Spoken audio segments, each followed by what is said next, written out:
Hey, I'm Jim. This is the check-in. A little bit different than the typical video where I'm running or ranting or rambling about something about the Bible and the world, although we'll get a little bit of that in here. But this is where we just check in on what's going on with my running and what's in my smoothie. Any guesses? What do you think is in this delicious smoothie? Let's take a taste. Ooh, it's very good. Leave a guess in a comment and I'll tell you at the end what's in the smoothie. Okay, let's start with the check-in. I finished a marathon. Wait, where's the medal? My 10th marathon. Made a whole video recapping all 10 marathons and what I learned from each one. And here it was. This is the Grand Haven Marathon, the Armed Services Marathon in Grand Haven.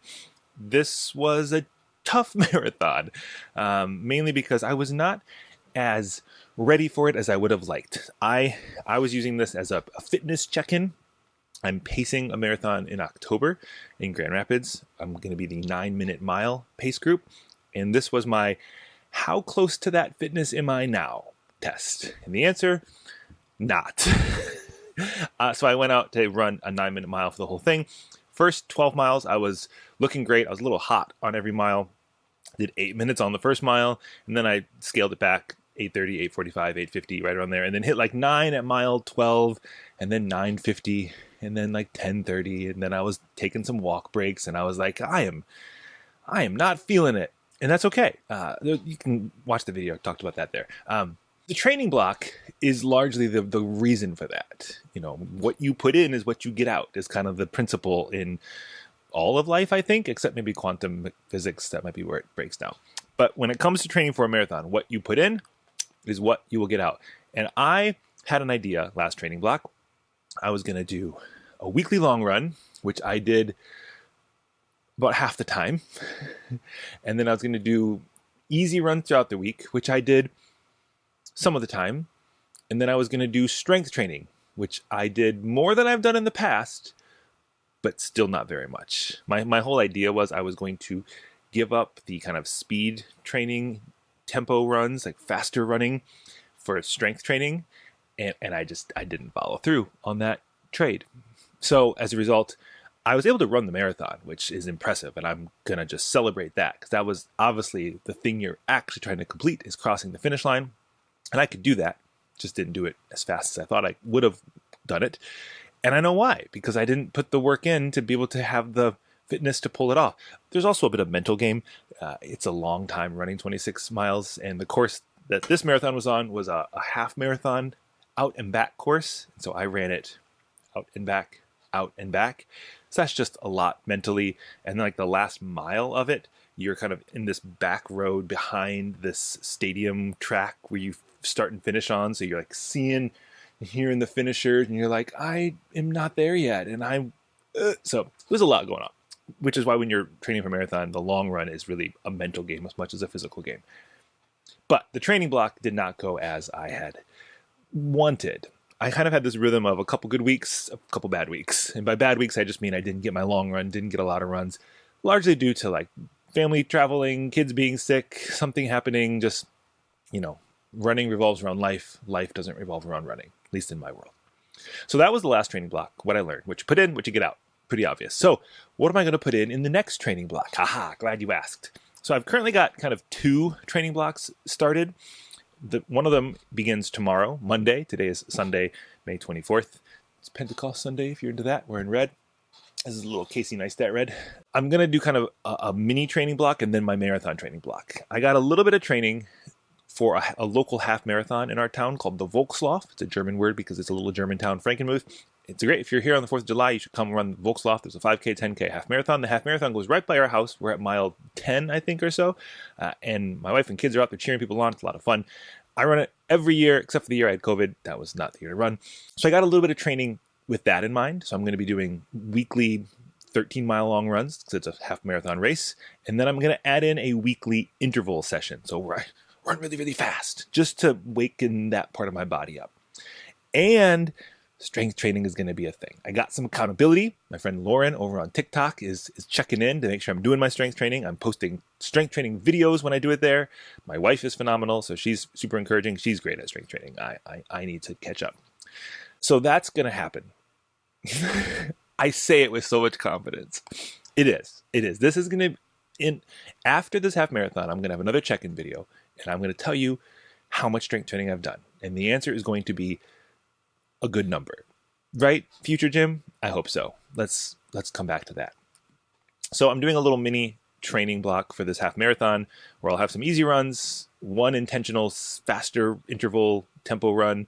Tempo meaning I run at a sustained pace that's like a little bit out of reach, but not too far out of reach for like a longer period of time. And then once we get into July, that's when marathon training officially begins. And that I'm looking forward to. My plan, I'm going back to what works, which is we're doing a tempo run on Tuesdays, we're doing an interval run or hill workout on Thursdays, and then we're going to do a long run on the weekend, probably Saturday, maybe Sunday if I don't do it on Saturday. And we got a whole plan to build those up so they get bigger and bigger, all the mileage increases, nothing too insane, but enough to kind of really keep us going. There's also the benefit that I'll probably be running the kids to daycare in the summer a good amount, and then in the fall, I'll be running them for sure to school, and then maybe even some pickups as the pickup schedule happens in the school year and it's not too wintry cold yet. So we got some good mileage coming. We're going to really be intentional about those faster paces because I think I've learned from this last marathon that I need those paces in my legs. I need to do more than just run regularly. I need to be intentional about what I'm doing if I want to meet these goals that I have. If my goal is just to cross the finish line in whatever pace I feel like, which is a great goal, completing a marathon is an incredible goal, then I'm doing what I need to do. But if my goals are a little loftier, I want to pace this 9-minute pace group in Grand Rapids and feel great. I want to be an actual phenomenal pacer cheering my group on. And last year I looked at the finishing times. There was a lot of people finishing at that 3-hour 56 mark. So I would have a big group that I'm with, 40 to 60 to 70 people roughly running. I'm not the only pacer, it'd be a couple of us, a few of us, but I really want to be aiming to do that well. So that's the plan. This is not a get in shape for a PR, but I am trying to get in shape where I could come close to a PR, which is 3 hours, 27 minutes for me. So I'm kind of putting myself in 3:30, fitness, but then 4-hour marathon, 3:56. So that's the plan. And then it turns into winter and I switch to snowboarding, which I'm really excited for.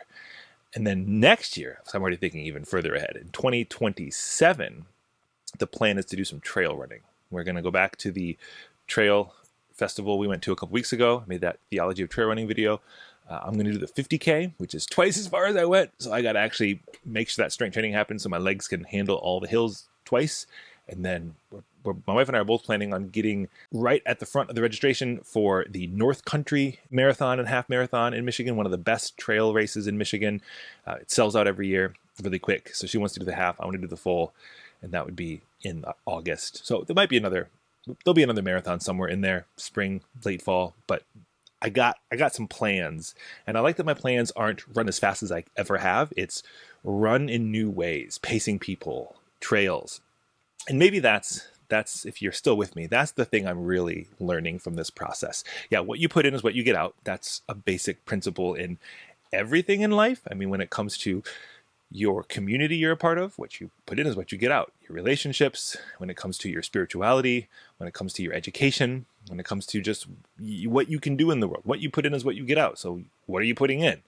And, I didn't put in all the speed work this last round. And so what did I get out of it? I still got the medal, but I didn't get out the 9-minute pace that I'd hoped. But I'm also loving this change the terrain, try different things. It's not always about going faster. It's about doing the same thing in a different way. So pacing, it really is so much fun, not only because you get to run for free, but it's just so fun being kind of that person cheering and carrying a group along to meet a huge goal for them. Because for a lot of them, that is their first time hitting that sub 4 hour. 4 minutes. What are we? Eliud Kipchoge, Sebastian Sawe. Those are incredible marathoners. Sub 4 hour is a big goal for a lot of people. And to help people get across that is so incredible. So mix it up, change it up, try different things. I think that's just a good note in all of life. You can do the same thing, but you can do it in different ways. And that makes the experience completely fresh. Okay, two more things. I'm also thinking a lot lately about roots and branches. So there's a couple reasons for this. Number one, we've been planting lots of trees in our backyard. We planted 3 trees this year. Might be a couple more coming because we have a couple of spots for some pines. We're about to dig up all these weeds in this way back old garden to plant corn and beans and something else. The three sisters, these. And we had a tree, giant branch on a tree fall about a week ago. Had to get that all chopped up and take to the curb. And so now there's a big gash in this giant maple oak, one of those, in this giant tree in our backyard. So there's been a lot of planting. There's been a lot of roots in the ground. There's been a lot of branches falling to the ground. So I'm thinking about roots and branches, not just because it's my experience, but also in a few weeks at Riverside, I will be preaching a couple sermons, 2 Sundays in a row. June 14th and 21st are the 2 weekends I will be there. No, 21st and 28th. That's it. June 21st and 28th. I'm preaching 2 sermons. First one is about roots. Second one is about branches. There's some scripture connected to it, and it's part of a little series that Reverend Adrian Thorne and I are preaching together. And a lot of it has to do with just the life of Riverside and what is it we're planting, seeds, roots, branches, fruit, that kind of metaphor. And I got roots and branches. But I've been thinking about it in a lot of ways because it's the whole what you put in is what you get out, and then it got me thinking too that roots, spoiler for some of the sermon probably, roots don't stop when you accomplish that stage. If you look at seeds, roots, branches, fruit, the seed happens once, the fruit happens annually, but the roots, they just break out of that seed and they never stop. Even like in the case of my tree in my backyard, when a branch gets broken down because of the wind, so we lost a giant branch, like a substantial, big, chainsaw cutting it apart branch, but the roots are still growing. They're still there. And so thinking about marathon training, an ongoing life of fitness, whether it's strength training, running, all the things I can do to be active, creates kind of this root system upon which everything else can be built. And really, if you're getting into running, you really got to start with just like some base training, some base miles. My friend Dave is training for his first half marathon in October, same day as my marathon, but different sides of the states. He's going to be running in Detroit. I've been in Grand Rapids.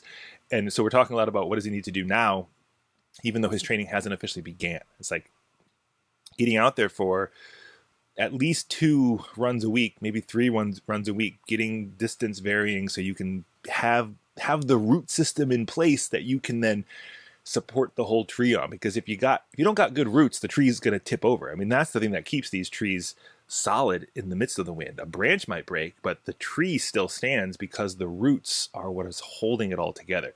So obviously you can make the connections about spirituality and community and justice. What is rooting us? What are we rooted in so that we can even have the possibility to grow and withstand whatever's coming our way?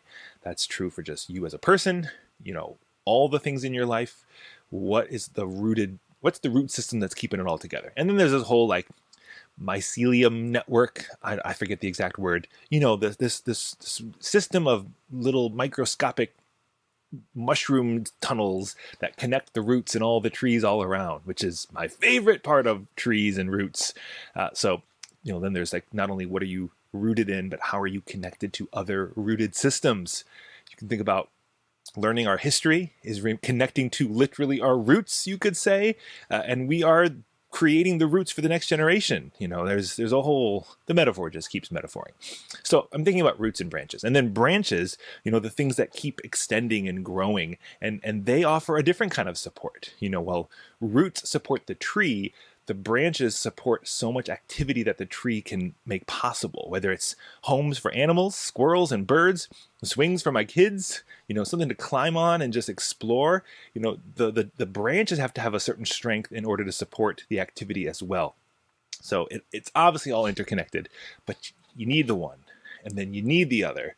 If you've only got roots, but you never build your branches, great, you're not going to tip over, but you're missing out on the possibility. If you got the incredibly strong, huge branches, but you have no roots, you're going to topple over before you go anywhere. So there is definitely a balance and a priority in a good root system, good base training, a good core of who you are, so that you have the capability to produce these branches to make something possible, like pacing a 9-minute marathon and feeling great about it, or running a new PR, or whatever the goal might be.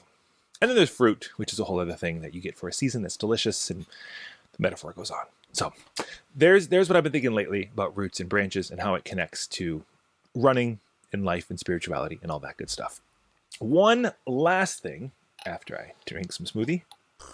The whole thing, it's coming back. I did Genesis a while back, every week, a different video. Then I paused to give myself a break, and I was going to start Exodus, and I never started Exodus.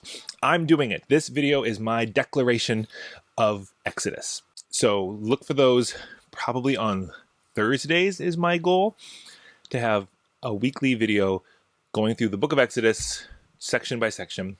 You can also join us for a, real-time midweek Bible study. We're about to finish Leviticus. That happens Wednesdays at 12:30 Eastern Time. You can find out more right here at this website, trcnyc.org/MBS, stands for Midweek Bible Study. It's a lot of fun, a couple dozen of us each week, learning about the Bible, talking about what it means in our life and our world, all from a progressive and liberative point of view. So if you're into the Bible, check out some more videos coming soon. And if you're into Bible study, join us on Wednesdays. Okay, I got to go now because I have to leave a Sunday morning Bible study in 7 minutes. It's Sunday morning. And, what's in the smoothie? That was the real question this whole video is all about. You've been waiting this whole time to hear, right? Well, it's pink, strawberry. There are frozen strawberries, there's almond milk, there's a banana, and there is protein powder. That's it. Oh, and yogurt, strawberry yogurt. So it's a very protein-packed smoothie. It's delicious. My wife is not the biggest fan of strawberry smoothies, but I love them. So I have one almost every day. She prefers chocolate smoothies, which I'll often make her a chocolate smoothie and me a strawberry smoothie. So she doesn't run out of chocolate protein powder and her vegan yogurt. She doesn't do dairy, but I do. Me and the boys do strawberry yogurt. See you next time. See you Thursday. And next week we'll have more running. I promise. I'll be back to running, and the running Sermon on the Run videos will be up and running. Up and running. Oh my goodness, this is just getting out of control. Bye.